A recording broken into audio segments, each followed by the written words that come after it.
SC reservation వర్గీకరణ దళితుల ఐక్యతపై దేశవ్యాప్తంగా రాజకీయ కుట్ర దీన్ని రద్దు చేయాల్సిందేనని Mala Mahanadu national president doctor RS Ratnakar demand చేశారు. స్థానిక అరండల్పేటలో గల హోటల్ గీతా రెసిడెన్షియల్లో ఏర్పాటు చేసిన మీడియా సమావేశంలో ఆయన మాట్లాడారు. రాక్స్ పేరుతో దేశవ్యాప్తంగా ఎస్సీ రిజర్వేషన్ పై ఉద్యమం చేస్తున్నామని తెలిపారు.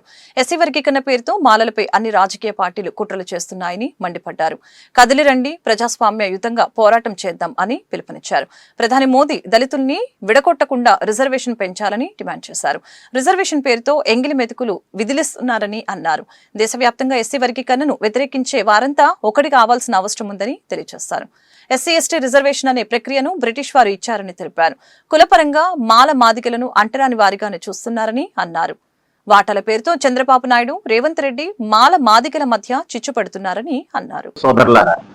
ತಮಿಳು ಸಹೋದರಿ ಸಹೋದರಗಳೇ, ನನ್ನ ಆತ್ಮೀಯ ಕನ್ನಡ ಸ್ನೇಹಿತರೆ, ಎಂದ ಪ್ರಿಯಪಟ್ಟ ಮಲಯಾಳಿ ಸಹೋದರಿ సహోదరులారే, ప్రియ గుజరాతీ మిత్రో, ప్రియ మరాఠీ మిత్రానో, అన్ని భాషల్లో ఉన్నటువంటి దళిత సోదరులారా, ఇది ఎస్సీ లిస్ట్ లో ఉన్నటువంటి మిగతా కులాలకి న్యాయం చేసేటటువంటి ప్రక్రియ కానే కాదు మిత్రులారా. ఎందుకంటే రిజర్వేషన్ పేరుతో మనకు పడేసేది ఎంగిల్ మెతుకులు మాత్రమే.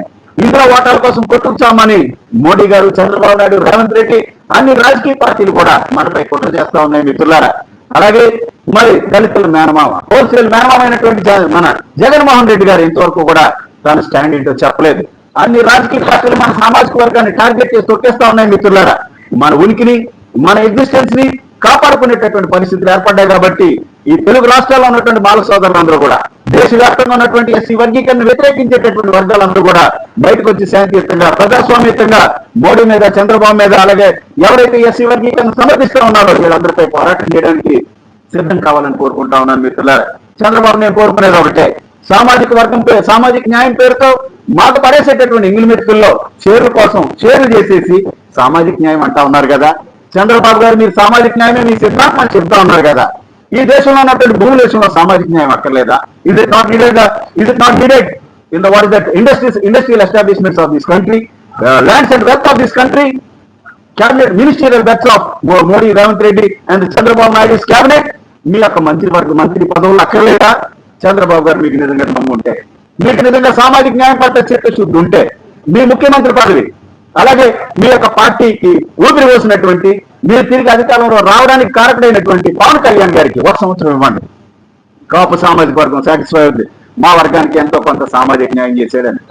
Telugu Desam party was born for the people of BCs అన్నారు కదా.